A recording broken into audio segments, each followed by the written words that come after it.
Yeah, hi all. So I'm still here. I'm just doing a little update, which might actually give you deja vu from the last little update. Anyway, here it is.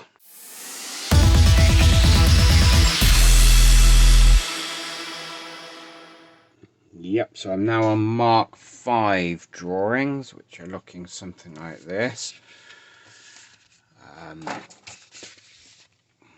Even for those of you who noticed before that the car design had no rear, well, this is the rear now. I've started working on that. I've still not been able to find correct measurements for a Honda K engine, but what I have managed to do is measure up an atom that was at a event I was instructing at, these supercar events, and I've started doing the suspension. So the model now looks like this. Basically, the bits in red are optional bits I'm not completely sure of, and they're the bits that when I actually build the chassis will hopefully be things that I can determine whether they're needed or not. As you can see, it's got some front suspension, and despite not being able to find exact dimensions of the engine, I went on Thingiverse, which is like kind of a library for 3D print, and someone's designed a K20 engine, so I printed that out. Now, one of the things I'm finding really useful about doing this 3D model thing is it's actually helping me already spot where it needs some bracing or triangulation. I've got to admit, originally the idea of doing this was more just for a bit of fun and something to get on with. But things like the rear end here, so roughly this is going to be the suspension mounts on here and here, and I'm trying to do the good old Colin Chapman thing of everything, basically as much as possible everything's going to have two uses. So like the engine's going to be solidly mounted because that will help brace it up. But what I've noticed is we've got quite a lot of, I don't know if the camera will pick that up. Yeah, it does there, like a fair bit of twist there. So clearly I need a bit more triangulation, and ideally I'd have a bit of triangulation kind of coming down like that to the floor, but as you probably notice, somewhere I've got to have some wishbones here, so I don't think that's possible. Might be that I can have something going up at that angle, or even straight across, that will double up. And you see from this angle it's all going out. So I'm going to have a little play around now with some bits of plastic and see which look like they're going to work best. Ideally, it'd be really good if I could triangulate from here up to the top. This kind of thing. But obviously if I do anything like that, it's got to be removable somehow, because I won't be able to get the engine out.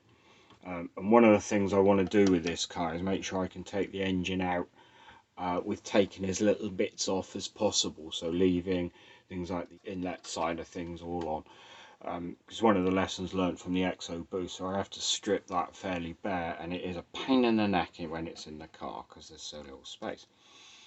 Anyway, so that's a possibility, because of course you could have a removable bar, but as soon as you have removable, you then have these brackets and bolts and things are going to, start ovaling over time.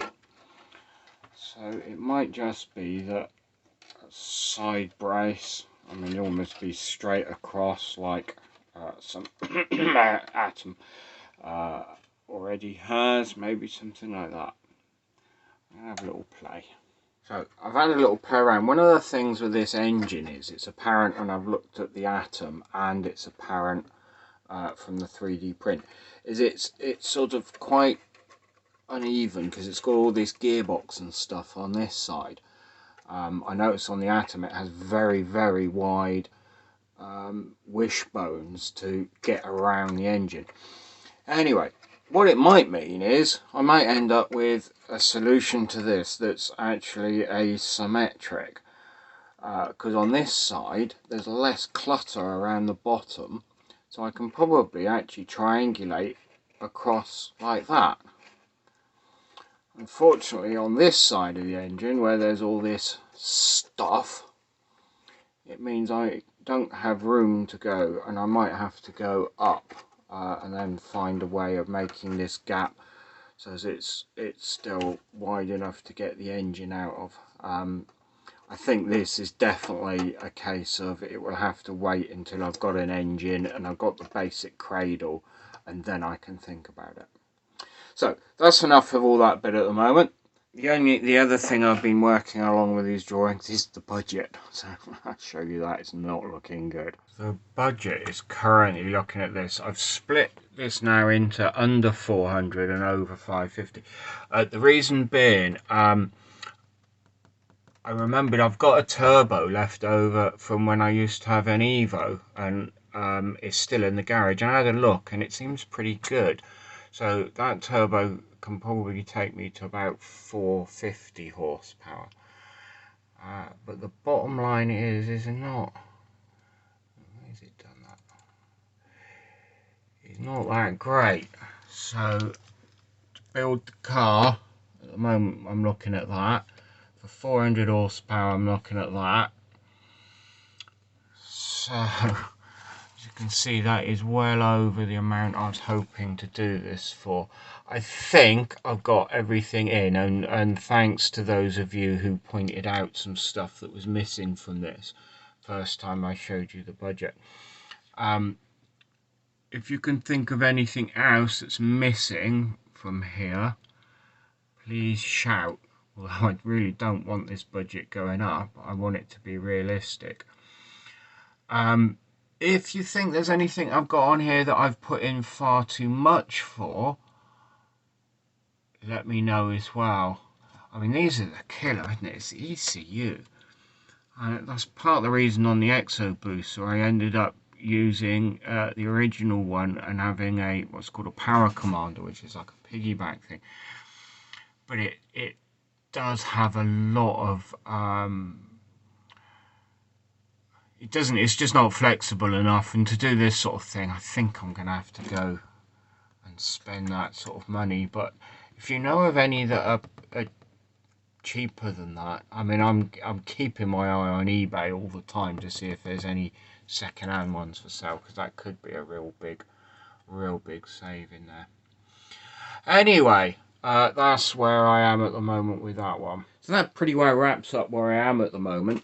I have been doing some other filming for sort of side things to do with this, so things like the plasma cutter. I've been doing some filming with that, not very successfully. I think I might have bought a Duff plasma cutter, I'm not 100% sure yet. And also I went out today and bought the metal for the build platform, so there'll be a separate video for that hopefully coming along soon. So I've been doing lots. Sometimes it feels like I haven't been. I really need to start turning this project from a planning to a doing, because I've probably mentioned quite a few times now, I have ADHD, and planning is not a natural thing for me, and if I don't start doing soon, I'm going to sort of lose. No, I'm not going to lose interest in it, but I need to start doing some doing. So hopefully very soon we'll see some doing. Oh, and the other thing I've done is I was contacted to get quotes for the roll bar and the front hoop, to have them supplied, you know, already bent and all that kind of thing. So hopefully before too long I'll be getting all those bits and all the metal, and I'll have a flat pack chassis. Anyways, same as usual with all this stuff. Please, if you know anyone who might like me or be interested at all in this project or me waffling away, please share the channel with them, and please like and subscribe. It is really important for me to try and get some income coming in from YouTube, and maybe also some sort of project type stuff, you know, t-shirts, mugs, all that kind of stuff, to try and help get that budget back under 10k again. Cheers and see you all soon. Bye.